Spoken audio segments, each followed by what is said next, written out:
Hello, welcome and namaste everybody. We welcome you all in our weekly reunion and family gathering of SIP Module 2, Holistic Human Development with our person very near and dear, Dr. Sundaraj Bhaiya with us. Ji, Sundaraj Bhaiya, namaste. Welcome. Namaste, Parikshit Bhaiya. Namaste. You. My screen is visible. Yes, Bhaiya, very much visible. Okay.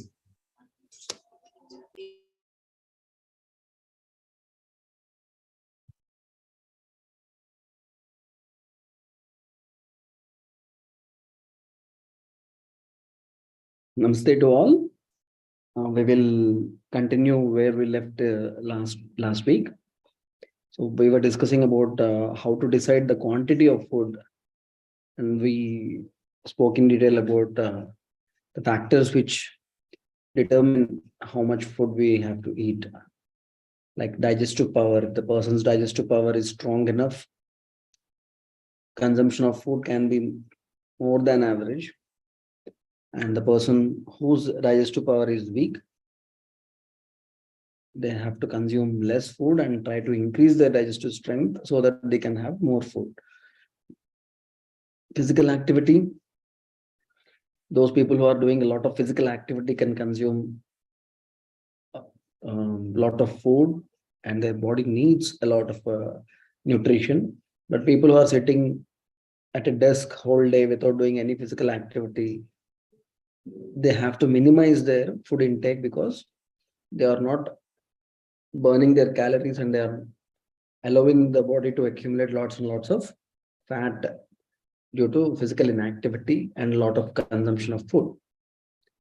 And type of food also matters because heavy food, which takes a lot of time to get digested, has to be consumed in lesser quantity, and light food, which gets digested easily and much faster way, can be taken in much higher, bigger quantity. So, and also the time of consumption. Afternoon time between 11 to 1, and the sun is bright, digestive fire is also very strong, and that is a time when you can eat a complete meal, including all kinds of ingredients like dal, roti, sabji, chawal, of course, sambar, rasam, chas, sweet, everything.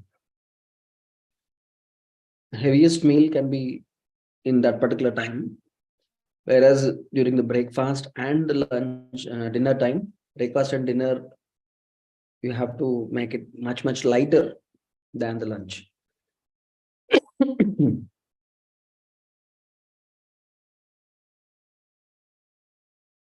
Some people, they are nowadays trying intermittent fasting, which is 2 meals a day, which was the actual norm when our ancestors were doing a lot of physical activity. They used to have 2 meals a day, one around 10 to 11, like that, and another meal at 5 to 6 in the evening.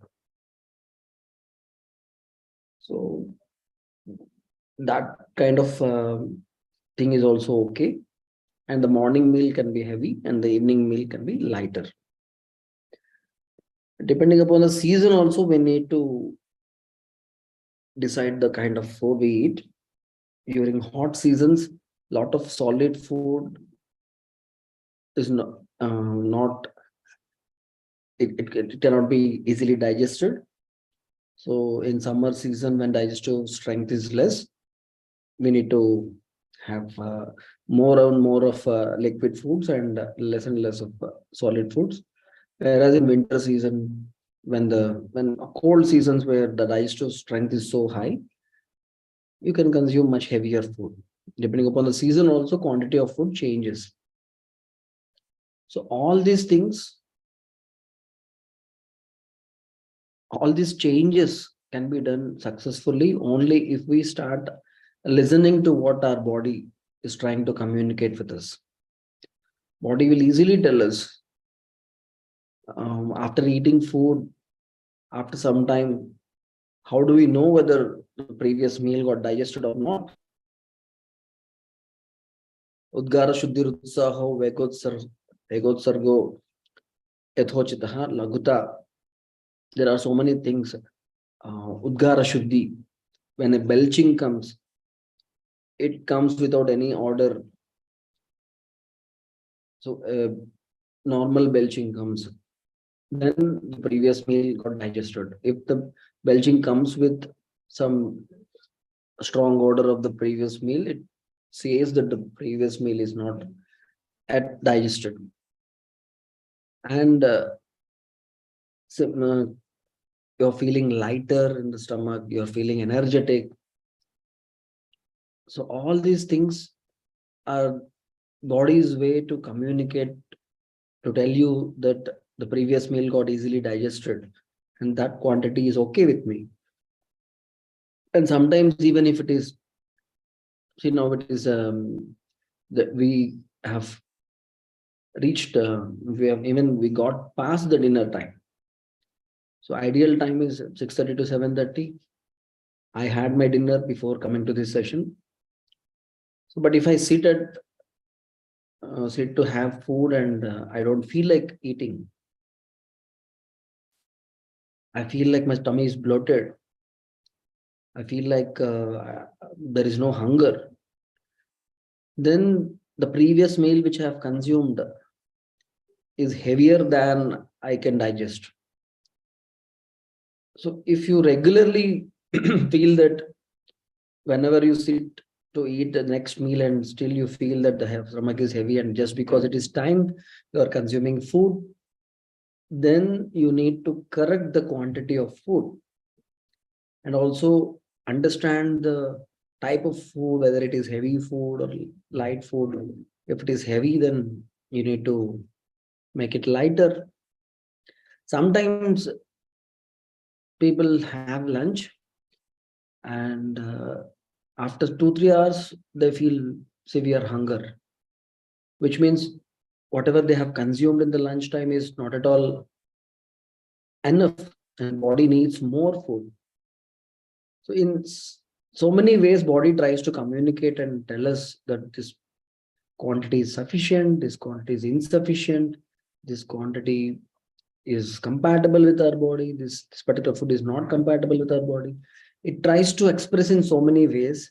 And if we start listening to our body, we need to sit and observe our body, observe our mind, observe our digestive system, observe our hunger, observe our thirst, and then take a decision whether to have the meal, whether to skip the meal, or whether to decrease the food quantity or to increase the food quantity. All these things are completely personal. No one else in the world can prescribe the quantity of food you need to take, because no one knows what your body is trying to tell to you. Maybe after a prolonged wrong consumption, body will show so many symptoms like either emaciation or obesity or some vitamin deficiency, which will reflect in so many ways in your blood tests and reports. Then maybe the doctor can suggest you a specific set of diet regulations and food modifications. But if you want to avoid that doctor's visit, you should start listening to what your body is trying to communicate with you. And once you start doing it, you will be able to rightly assess the quantity of food you need to take in that particular season, in that particular time. And last week, we also spoke about consuming solid food, liquid food, and also leaving space for movement of the food in the stomach. So half of your stomach, you can fill it with solid food. 1/4 of your stomach, you can fill it with liquid food. And 1/4, you need to keep it empty for the easier movement of food in the stomach, so that the stomach will churn the food and make it into a soft bolus, which can travel easily through the very long intestines. So it is very important for us to include liquid foods also, like soups, rasam, sambar, chas, and that is essential. Many people eat only solid food, some rice and curry or rice and roti, or roti and curry, without any kind of other liquid foods. So it's important to balance our diet and ensure that we regularly have majority of the grains and pulses growing in our area, majority of our vegetables growing in our area, majority of fruits growing in our area. So that will ensure right nutrition. And another important aspect of nourishing our body properly is how we prepare the food. If you are overcooking the food, doing deep frying, you are frying a lot and it makes the food tasty. But in this process of deep frying, all the nutrients, they'll disappear from the food. The food might taste good, but it will not give us proper nourishment. And most of the time, because of this overcooking, excess oil and excess spices make the food very heavy and it becomes very difficult to digest. So it's very important for us to avoid overcooking of food. In the same way, avoid undercooking of food. Undercooked or raw food is often heavy. So many people think that raw food is lighter because they are used to overcooked food, which is also heavy, much heavier than even raw food. So when people switch from heavy food like biryani and many fried foods and spicy foods, suddenly they shift from that to raw food, they might feel that raw food is lighter. But normally, raw food is heavy compared to moderately cooked food. So this raw food is heavy, and people with weak digestive power, they find it very difficult to digest such heavy food.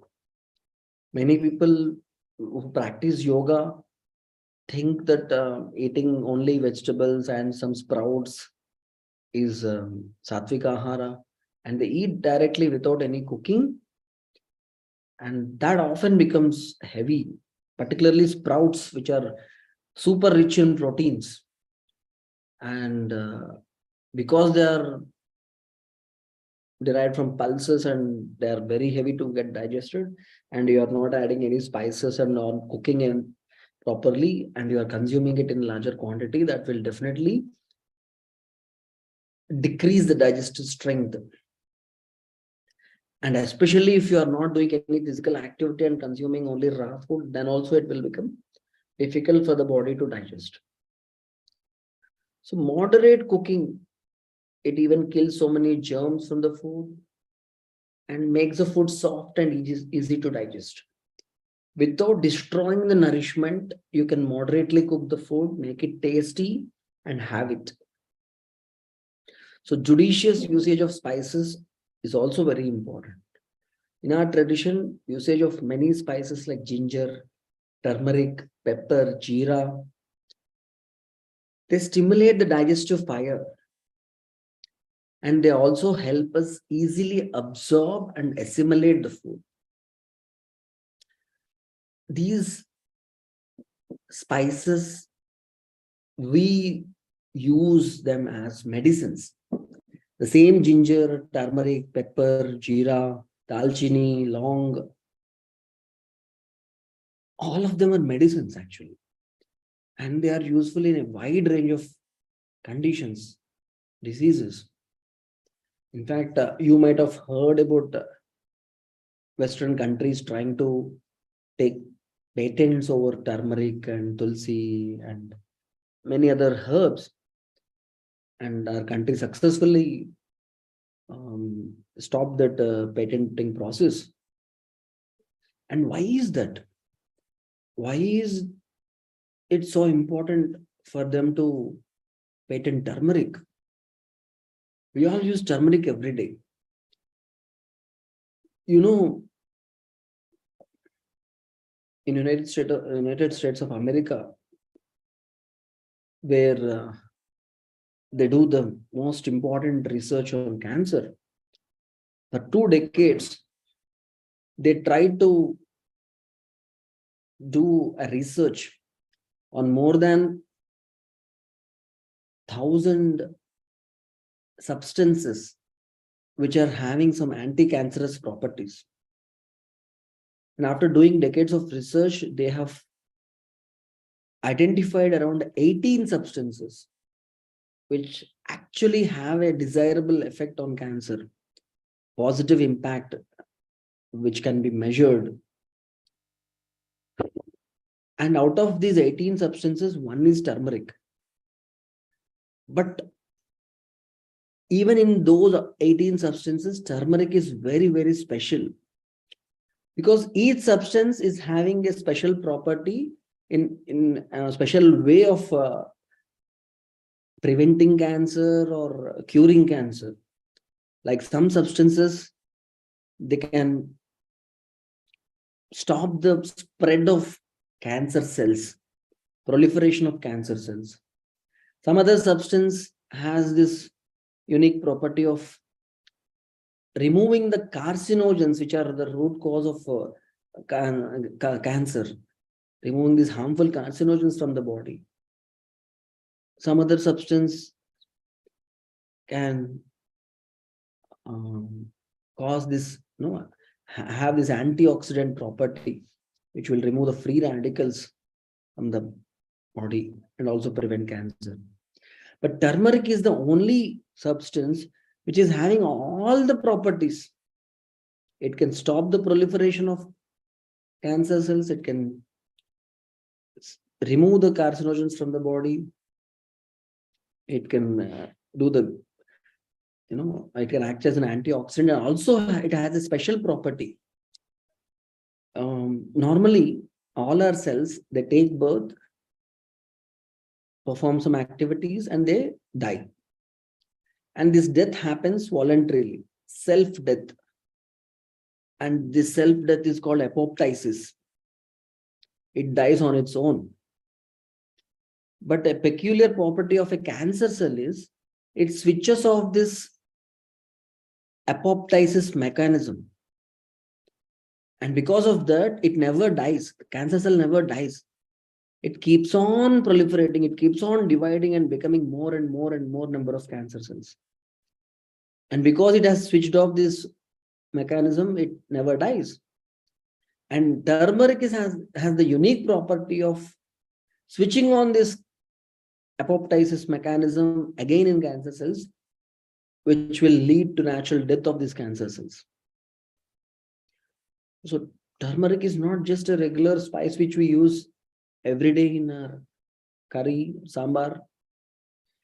It is a great medicine.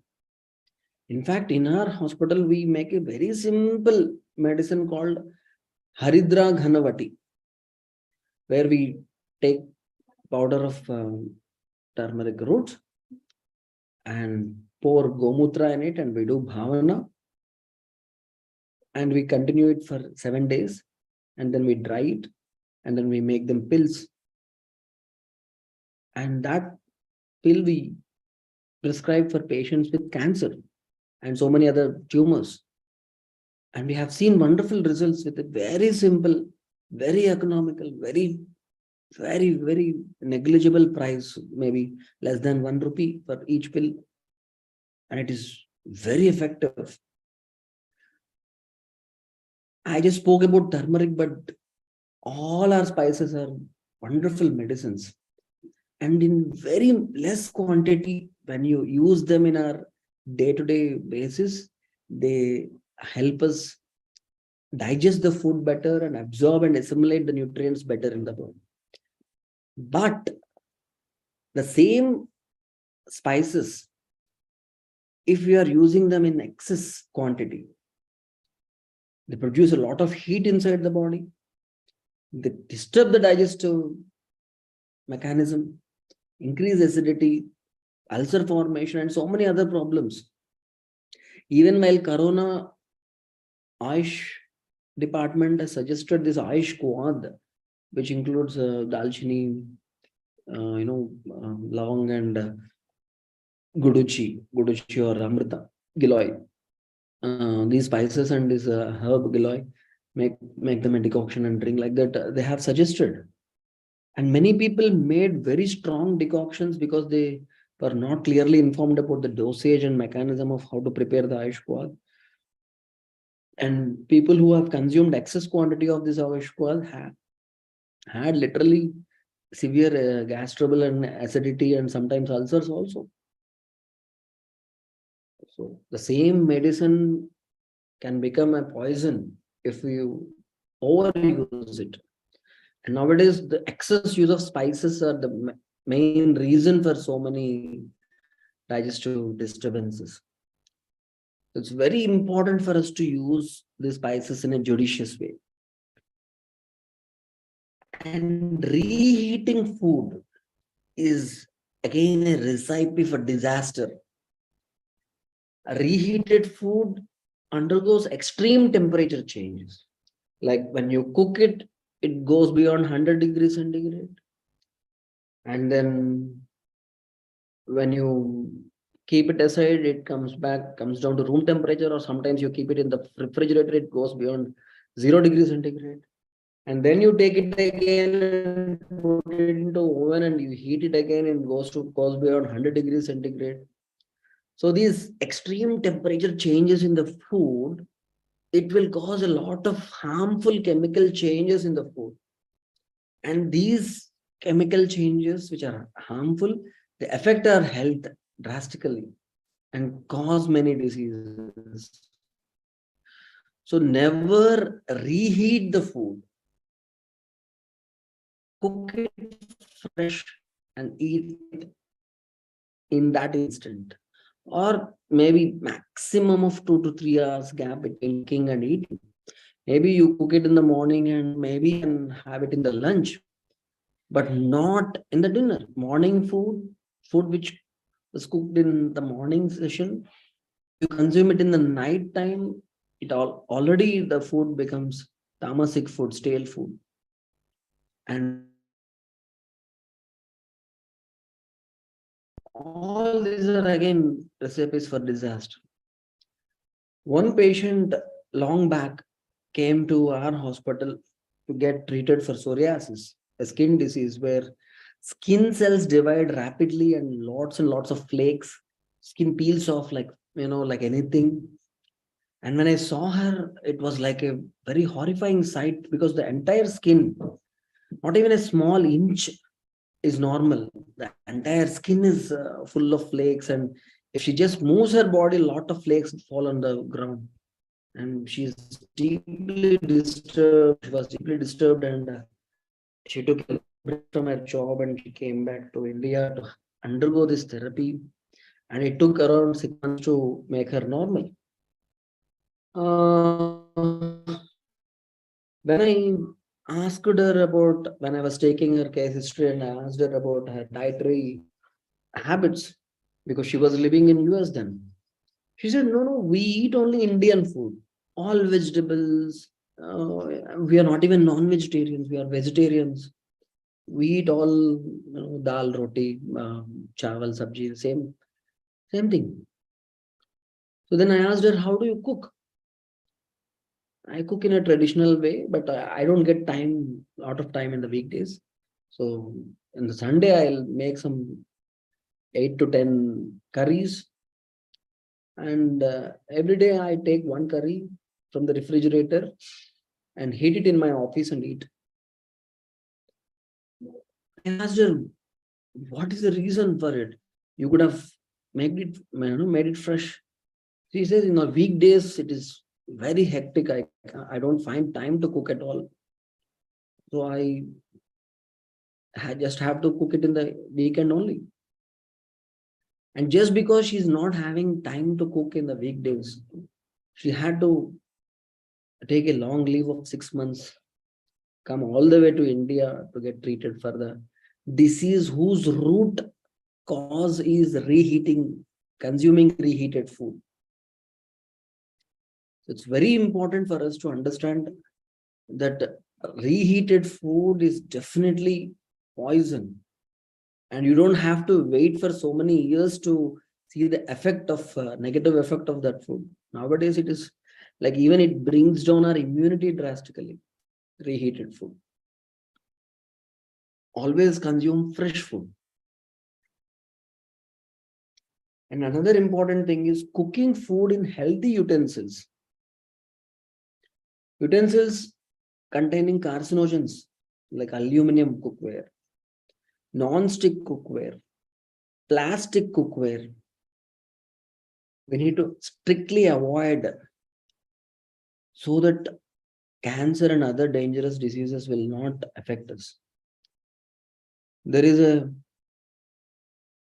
very important organization called International Agency for Research in Cancer.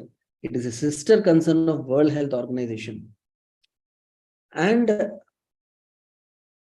if you look into their website, there are lists of items which cause cancer, and there are categories. And the first category is that list of those items which will definitely cause cancer, and you will find aluminum on the top of that list. So from so many years, so many decades, we know that aluminum causes cancer.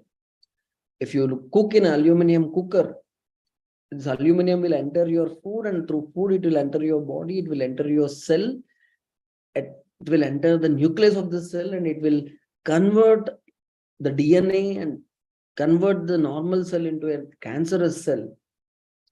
And this is proven scientifically. All the scientists advise us not to use aluminum for cooking purposes or even packing the food. But still, most of us have aluminum rice cookers, aluminum cookers, regular cookers, and we pack food in aluminum foils. If you want to protect your family, go to your kitchen, look for aluminum vessels and throw them away. That is the best thing you can do to help your family, to help yourself. Similarly, non-stick cookware already banned in so many countries. This Teflon coated non-stick cookware also enters our food and enters our body, and it causes so many other diseases, including cancer. Similarly, nowadays, food grade plastic utensils which we use to cook food in microwaves, ovens, that is also very dangerous. You know, plastic, you should not touch your food or water with plastic. Plastic contains BPA, bisphenol A, which is the root cause of so many dangerous diseases, and the microplastic particles also cause so many diseases. Don't even store the food in plastic. Many of our kids, they carry their tiffin boxes. Most of the tiffin boxes are plastic, and their mothers put hot food in the plastic, colorful plastic tiffin boxes. Even in some hot boxes also, inside there will be steel, but the lid will be plastic only. So never use plastic to cook food or to store food. Most of the hotels where we get parcels, they pack food in either plastic covers or aluminum foils. Both are dangerous. So it is always good if you use brass, iron, stainless steel, or earthen vessels. Nowadays, it has become a fashion to cook food in earthen vessels. They are available everywhere, online, in Amazon, in Flipkart. You can find earthen vessels in different shapes, pans, and cooking vessels for cooking rice or curry, or different earthen vessels. Even good quality stainless steel also is good. Iron is very good. In our hospital and in our home also, we have iron kadais, iron tawas, cook curries and to make chapatis, dosas. We don't use this non-stick or any other kadais and pans. And iron in fact reacts with food, which is good. Iron, if it enters our food, it is okay. Aluminum should not enter our food. In Somalia, World Health Organization was doing research in an area where women were extremely anemic. And even after giving lots and lots of tonics and capsules to increase the hemoglobin, they were not very successful. And one researcher handed over iron utensils to all the women and asked them to strictly cook all the food items in only iron vessels. And they have seen very dramatic improvement of hemoglobin just within 2 months, just by cooking food in iron vessels. So in all our traditions, irrespective of which state you belong in, entire India, we have this tradition of cooking in brass, iron, and earthen vessels. So, and after cooking, we should again store that food in again steel, brass, iron, glass containers. So don't store food in plastic containers, plastic lunchbox, plastic covers, aluminum foils, all are harmful.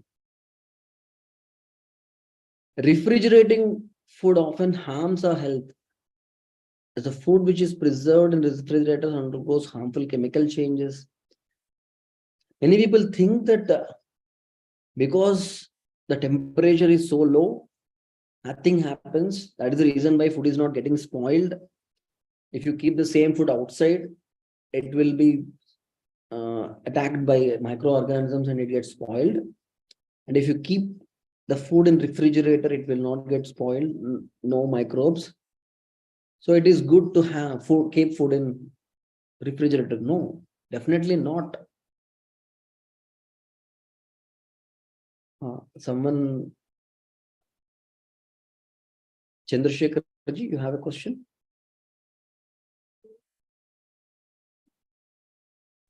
Bhaiya, good evening. Good evening. Bhaiya, may I know which one is better in comparison with earth vessel or iron? Best is earthen vessel.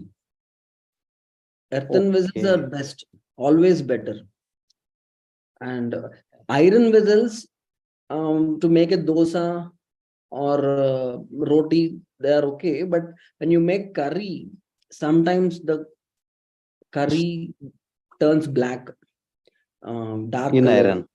In iron vessels, which is not bad, but it might not appeal to kids. But you will not see such changes in earthen vessels. And earthen vessels, the food also tastes very good if you cook it in earthen vessels. Yeah. But we should use it delicately, na bhaiya. We need to handle them properly. Yeah. That is okay. We can even if they break, no problem. You buy one more thing. You will be helping the person who makes the earthen vessels, and they are not very costly also. Yeah, sure.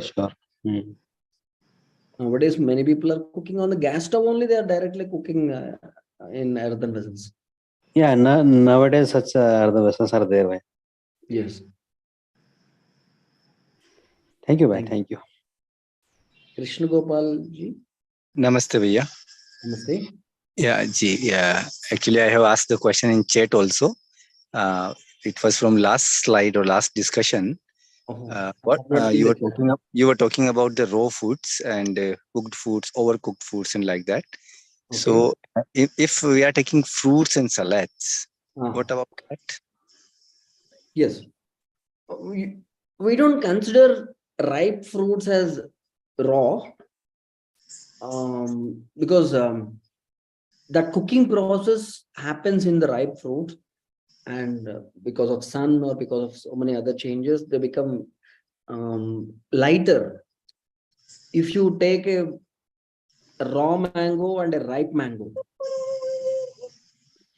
you will see that when you eat a ripe mango, which is sweet in taste, and it will be it will get easily digested. Whereas if you eat a raw mango, it is heavy, and you can't consume more because body will not be able to digest it properly. So Yes. ripe fruits are okay, but the vegetables, when you make them into salads, vegetables are not ripe, they are raw only. And if you have to eat, if you want to eat some vegetables, you can eat them, but definitely not with cooked food. It will take a lot of effort from the body's part to digest cooked and uncooked food together. At least there should be a gap of 1.5 hours or 2 hours, and less quantity of salads. That will not cause any problem, but never eat them together with cooked food. Okay. But you are eating, some people, they eat only raw vegetables and they don't consume anything at all. For them, if you are eating only raw vegetables, then it might cause a problem, because alkalinity in raw food is higher than other food items. Normally, alkalinity is good, but again, sometimes if the alkalinity also becomes excess, then it will be a problem. Yes, Bhaiya. And yeah, Bhaiya, actually, this is also my observation also. Because whenever I'm taking these salads, I feel very difficult to digest it, and I feel heaviness in the stomach. But when I'm taking salad also, by steaming it or some like cooking is there, then it becomes easy to digest. Yes, that is a nature. See, anything when you mildly cook it, it becomes soft, and it will be easy for the body to digest. That is simple logic. Yes, thank you. Actually, I have in the past I was having so many stomach disorders. Yes. Sometimes I was having 5-6 times motions. Sometimes it was IBS problem. So it was switching over. But from last 4-5 years, when I'm taking a balanced diet and I'm taking care of each and everything, which you are also suggesting. Nowadays it is little bit covered from that problem, but still I do not feel hunger. Many times I do not feel hunger, just due to at the time of particular time I used to take something. Like in the morning I'm taking fruits or dry fruits, then in the lunch I'm taking steamed salads from last 5-6 days, because last 5-6 days I came in contact with DIP diet. Okay. So I was following that. So in the morning I'm taking fruits, in the lunch I'm taking this steamed salad and many more things mixing in that. And in the evening I'm taking around 6 o'clock, I'm taking one vegetable, green vegetable with one chapati. Okay. Good. Very good. Still, you need to add. I'm not feeling hunger. So can I talk to you separately? Yes, sure. Sure. This problem I am facing from many years, like 8 or 10 years. Okay. So if you can share your number, I will talk to you separately also. Yeah, in the chat window, I'm writing my number. Yes, Bhaiya. And thank you. My email ID. Okay. Okay. Yeah, thank you so much. Namaste, Bhaiya. Namaste. One more thing, eating type of food and heavy or light heavy. Apart from that, chewing properly, more and more chewing, then is it possible to digest easily or? Yes. Proper chewing is very important. That is the next slide. Actually, will come after this thing. The way how to consumption of food is a separate topic, which we'll cover today only. Acha, okay. Yes. Okay, bhai.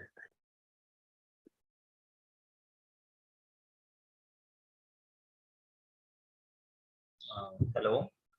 Am I audible? Yes. Am I audible? Yes, you are audible. Actually, I have one query because normally we always talk about fiber content in the food for the better digestion and also low assimilation to the body, which actually, if you are diabetic or if you are having a stomach in that way, because what is going to happen is you don't want to absorb the food immediately because you need to actually leave it over there and let it go through intestine and then later absorb it very slowly. In that Yes. case, what is going to happen is you will not be actually feeling highs or even lows. Both will be Yes. avoided. So Yes. when you're actually going with something like a raw vegetables, actually fiber content is higher. But even when I am consuming it, I'm actually steaming the vegetables and also soaked nuts like ground nuts or channa or all these nuts. I used to soak it over and then I used to steam it. Steam it means I won't make it very as you mentioned. It's only half cooked and Yes. again vegetables I used to consume and I feel almost like totally that I can easily continue for 12 hours without another food because my Yes. stomach will be full and I'm not feeling highs or low because I'm diabetic, so I just Yes. changed to that order. So because earlier when I used to take rice or any other food, normally within 5 to 6 hours it get digested and again I feel low, so that at least I need to take again. So now that part is solved. So is it a good thing to have something like maybe to have a high fiber content like even leafy vegetables or even going with this sort of things and rather than just salads is also a good thought. I was thinking that is also a good thing, but you mentioned that it may not be really good because it may give you heavy stomach. But normally I used to heavy stomach when I'm soaking mainly kidney beans and sort of thing because then Yeah. because of the high protein, I may be getting a bit of gas and all. So that issue I was facing a bit. Then Yes. so I just want to know because what will be the right combination, whether to go with a high protein or go with a high fiber. See, no, nowadays the rice we are eating, it is highly polished without any fiber, and people with diabetes and some metabolism disorders, body immediately digests it, and a surge of there will be increase in sugar levels immediately, and immediately it falls down also, and within 2 3 hours again we feel hunger. So as you have rightly mentioned, consumption of fiber, particularly millets, where the carbohydrates are there along with a lot of fiber, and slowly they get digested and they slowly release sugar, and there will be no highs and lows suddenly, which is good. Only thing is we should be able to digest that kind of fiber also, because fiber again it makes us feel heavy. You are not having any problem for 12 hours because it is heavy, it is taking time to get digested. So if your digestive system is weak and if you consume more heavy food, then it might be a problem. But normally for diabetics nowadays, every one of us might be in South India, it has become a fashion to consume millets because they release the sugar very slow for longer duration, which is apt for diabetes people. Otherwise people, doctors used to suggest consuming little quantity of food every 1 or 2 hour like that, which is not actually good. This is the right way. High fiber diet is good, but body also needs proteins. In middle age, maybe we don't need lots and lots of proteins. Easily digestible proteins like moong dal or tur dal, that is okay, fine. We don't need to have the kidney beans or rajma, or they can be a bit heavier. They need some spices to for us to easily digest them. But the important thing is, when you're consuming salads, don't mix them with cooked food, or cook the salads also, like you said you are steaming them or something like that. That is okay. And one more thing, many used to talk about this opposite foods. Is it something true? Like there is something like opposite foods in that way, or Yes, is it just a yes, myth? Viruddhahara. We have covered it just in the previous session, not last week, maybe before last week. They are called Viruddhahara. Some food items, when you mix them together, they will have a negative effect on our body, like cooked food and uncooked food, hot food and cold food, milk and fruits, honey and hot water, and there are so many other combinations. So we spoke about Viruddhahara. Okay, actually, I missed that session in that way. Okay. Yes. Yes. And one more thing, just to get it clarified, because fiber normally won't get digested, right? Normally, Yes, it will not get digested.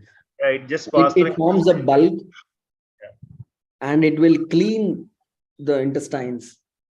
Yeah, that's true. That's fine. Okay. Okay, sir. Thank you. Thank you very much. Bhaiya, I have one more question. May I ask? Yes, sir. Bhaiya, what about your opinion about millets and dairy products? Millets actually, which grow in your area, are definitely good for your health. Only thing is, they are heavier compared to regular rice and wheat. Wheat. Because they have high fiber content compared to rice and wheat. So when you eat millets, you should not suddenly start millets. You need to add little quantity of millets to get your stomach accustomed to the new kind of food if you are not used to it regularly. And you need to increase your physical activity so that it will be easier for the body to digest millets. And while you cook the millets also, generally we soak the millets for a lot of time before cooking them, and we cook them properly, making them very fine, smooth, and very easy to digest and eat. Very fresh millets. You can't keep the cooked millets for a long time and eat. It will become much heavier.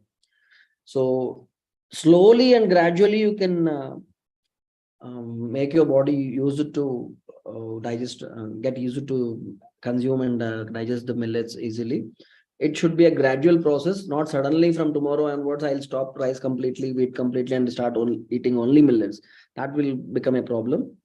So it's very important for us to make it easy to digest and do a lot of physical activity and gradually make your body get accustomed to millets. But millets are very good. But as you mentioned in the beginning also, it should be regional and seasonal. So in my area, because I am from Rajasthan, so millets are not grown here.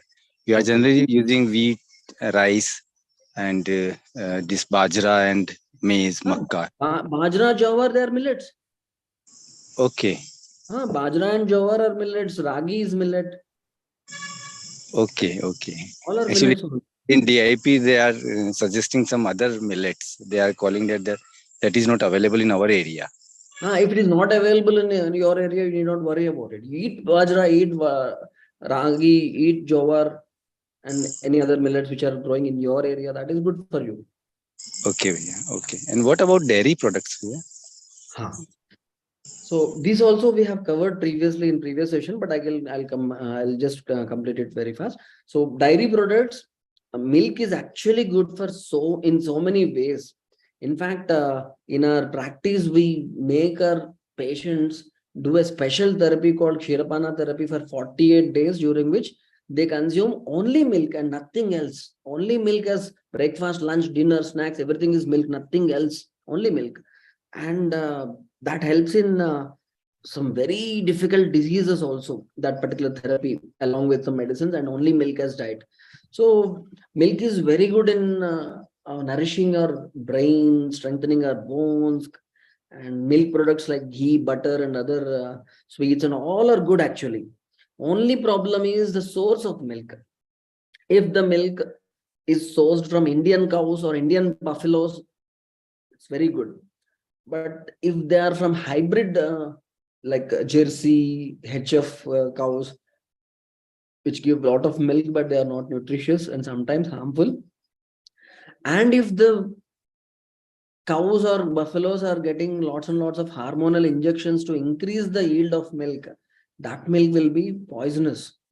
So it's very important for us to put in some effort, go to the outskirts, see who is milking the cows, how they are growing, and choose the right person who can deliver you the best milk. That is a way to that. Normally Indian cows or Indian buffaloes milk, we call it as A2 milk, which is very good actually. If you can get that milk, you can happily consume, no problem at all with this thing. Many vegans say that there is no enzyme in our body to digest milk, which is not true. Because we have seen many people living only on milk for years together without any nutritional deficiencies. Milk is a wholesome diet, and we specially recommend this special milk diet for 48 days in to people suffering with very difficult diseases who need a lot of nourishment also. During that time, we like in kidney failure, vascular necrosis, in so many degenerative diseases, we recommend this milk diet. So Ayurveda strongly recommends milk. Actually, I have one more thing to add on the milk, because I heard something like this, because maybe after the age of 4, normally a human being loses the ability to digest milk. Normally it has to be fermented first, then only it can be digested. Like it has to be turned to curd or something, then only it can be digested. I don't know about this. You can clarify on that part. So No, because that is not true. That is Okay. not true. That's what I'm telling. There are so many elderly people who are living only on milk without any other diet. Okay. Only milk as food, nothing Yeah, else. yeah, that is true, because even it's a like Sattvic Ahar, that is what normally we used to take from our Vedic times itself. Because many people do that, and this was something I heard. Anyway, thanks for clarifying that. And one Research, more thing. research is very confusing. Previously, they used to say that this Indian gooseberry, amla has a unique property of it is called anti-aging property. Okay, if you regularly consume amla, it will slow down the aging process. And like scientists were saying that this property is because of the presence of vitamin C in amla. But there are many other fruits which have no anti-aging property. And then after, maybe some 15 years back, a huge research or study came out saying that there is no vitamin C in amla. Then recently, maybe some 5 years back, again they are saying that there is vitamin C in amla. Whether there is vitamin C in amla or not, amla is having that anti-aging property, which is proven beyond doubt. And Now, one more. yes. Sorry to interrupt. Go ahead. One more thing I wanted to clarify, because for vegetarians, because I am a vegetarian, there is always a concern with the vitamin B12, right? Because because there is no real vegetables or any other source which you can get other than milk. That's what I heard, but I don't know any other source is there for B12. Milk is the best source. Okay, there is no other source, right, for B12. In fact, in vegetarians, I mean. Yes. For vegetarians, milk is the best source. But if you are consuming all other items in a judicious way with so many varieties, then all the vitamins, including B12, will be normal. Okay, because that is good that is needed for this memory and other development, right? To continue that. See, this vitamin B12 deficiency is becoming popular nowadays. In past maybe 5-10 years, previously no one used to talk about it, and all the vegetarians were healthy previously. Nowadays, vegetarians are seriously getting affected with vitamin B12 deficiency because they are not eating their food judiciously. Okay, thank you. Where cow milk and buffalo milk both are equally good, or is there any comparison between these two? Always cow milk is best. Okay. Always, because we use it as a medicine also, cow milk. Yeah, because buffalo milk is heavy also. Buffalo milk is heavy, rich in fat, and so of course buffalo milk also contains nutrients. People who are emaciated, very weak, to gain strength faster, we ask them to consume buffalo milk and buffalo ghee and all. And if you have some sleep disorder, if you face difficulty in sleeping every day, consuming 1 glass of buffalo milk in the night time will give you very good sleep. Buffalo milk is good in generating sleep. But actually, cow milk is not just a nutritious substance, it also is medicine. If you consume cow's milk, Indian cow's milk regularly, it will help in healing so many disturbances and brings the harmony back if you consume the right cow's milk. And what is the right time to take the milk? Because what I have heard and what I'm using in the night when we are going to sleep, before sleep, if you are taking. Nighttime is the best time to have milk. Okay. And maybe after breakfast, maybe after 1 hour, like 10 o'clock or 10:30, also you can have milk. If you want to consume 1 glass of milk immediately after getting up, that is also okay. But normally curd, if you want to eat dahi, chas, morning time is the best time. If you want to drink milk, night time, bedtime is the best time. Okay, okay. Thank you so much. Welcome. So we'll try to. Jagadish ji, you want to ask something? Yeah, I just wanted to ask a lot of things, but just to add to this point, where to store the milk in the fridge and then boil it and then take it is the first question. Is it the right way to do it? Because not every time we want the milk would come in. And the other thing is about what to add in the milk to be drank, like in the sense of like a Boost or Horlicks or anything and everything which could be thought of wherein advertised. Is that the best way to drink the milk? Because I also heard the cow milk is overheating. So generally buffalo milk is preferred. And I've been using the packet milks. So just a variation of these three things. Yeah. See, like storing the milk for some time in the fridge, like 1 day or maximum 2 days, that is okay. But many people keep the milk packets in deep fridge and store it for days together, weeks together, and whenever they feel like taking them out and heat, that is not good. So if at all you have to store it for 1 day, that is okay. And cow's milk not very overheating.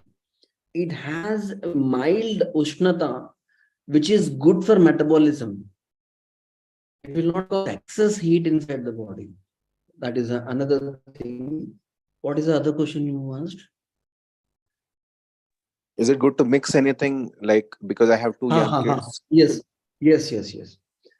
For them, actually, better than Boost and Horlicks. Nowadays, there are some really good drinks like Brahmi granules, bone-tone granules, which are tasty, made up of Ayurvedic herbs, or simply we prepare a special preparation in our hospital called Yoga Rasam, which is actually very tasty. All the kids and elders love it. It's a combination of dhania, pepper, sont, dry ginger, and a herb called sariva. Sariva is a herb which actually cools the body and purifies the blood. So a combination of these four, out of these three are already present in our house: dhania, pepper, and sont or ginger. So the fourth one is sariva, which is available in the market. So we fry the dhania and make a powder out of it and add pepper and sont and powder of sariva, and we make a decoction out of it, and then we add milk and jaggery, either jaggery or this what we call kalakand or one. It is like a solid sugar thing. We call patikabellam in Telugu. So Khan, bhaiya, Khan. It's creamish. Yeah, creamish brown color of sugar. Yes. So that we can use. So kids love this combination of yoga rasam. They whenever we conduct workshops in our place, we give 1 glass. They ask for second glass also. So like that you can make. Or this Brahmi granules. Brahmi is the like Saraswati. That herb is very good in increasing the memory power, creativity, and all, enhancing the brain functions. That herbs granules are available in every Ayurvedic shop. You can mix that in milk. Or another thing is bone tone granules containing this AICTE-SIP, which is very good for young children whose bones are growing and becoming long. So that is also very tasty to mix it in milk. So you can find so many, if you go to an Ayurvedic medical shop, you can find so many varieties of granules which can be mixed in milk, or you can mix ashwagandha lehyam or kushmanda lehyam or chavanprash lehyam in milk, which is also tasty.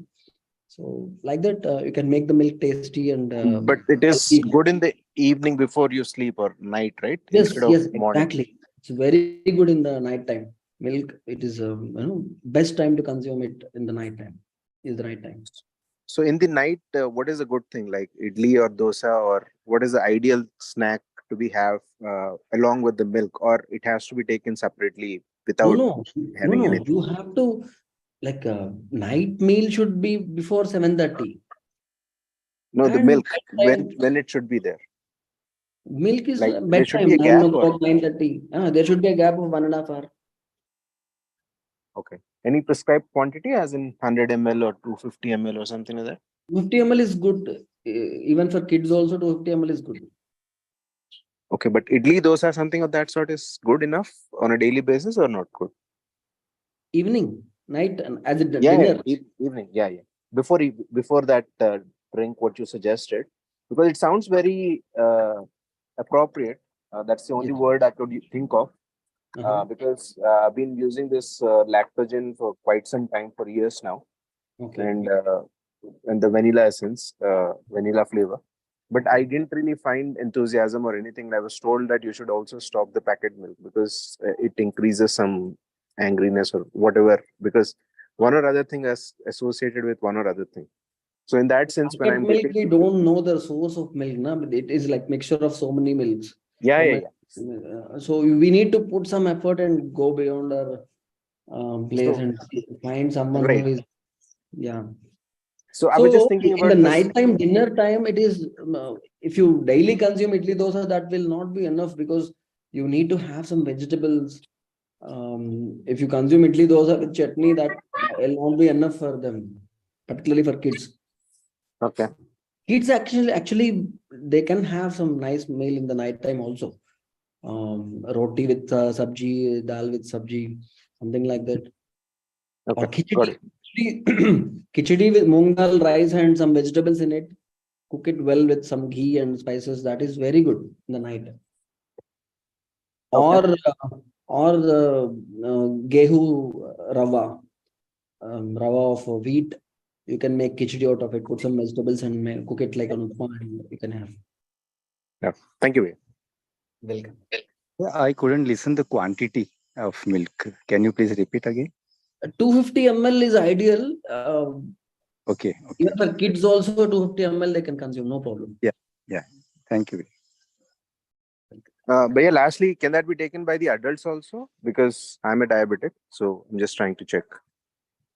Yes, for you, milk is very good. There are some things which you can add, like ashwagandha powder, turmeric you can add. And nowadays, actually, we make ashwagandha powder.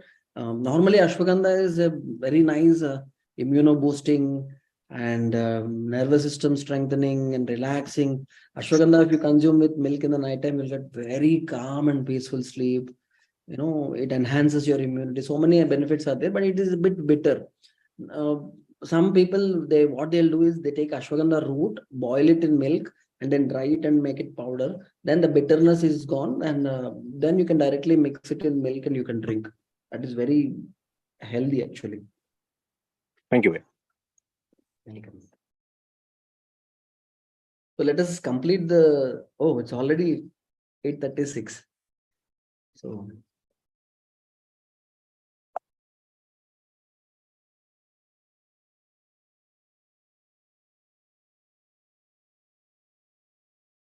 Shashikant ji is asking, milk should be Desi cow or any other breed of cow. There are so many breeds like Rati, Sahiwal, Gir, Ongol, Thar Parker, So many breeds of Indian breeds. All Indian breeds are good actually.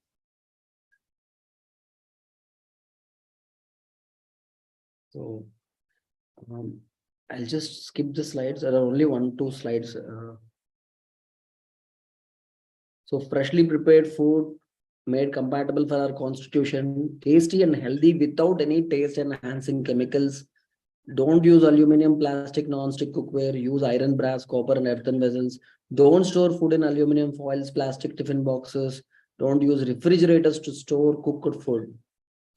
And let us these principles of consumption of food. Someone asked about slowly chewing the food. Next week we will speak in detail about the consumption of food, which is very important topic. So now it is almost 8:37. So if you don't have any questions, we can complete the session. Parikshit Bhaiya. Ji, certainly, Bhaiya. It's really an enriching session, and we surely like to have more and more such sessions. So let's continue the discussion next Friday as well, and respect the circadian rhythm. Call it a day, and we'll meet again on next Friday for more such healthy discussion. So thank you, Sundaraj Bhaiya, and thank you all the participants, all the namaste everybody. Namaste. Namaste. Thank you, Bhaiya. Namaste, Bhaiya. Namaste, Sabhi.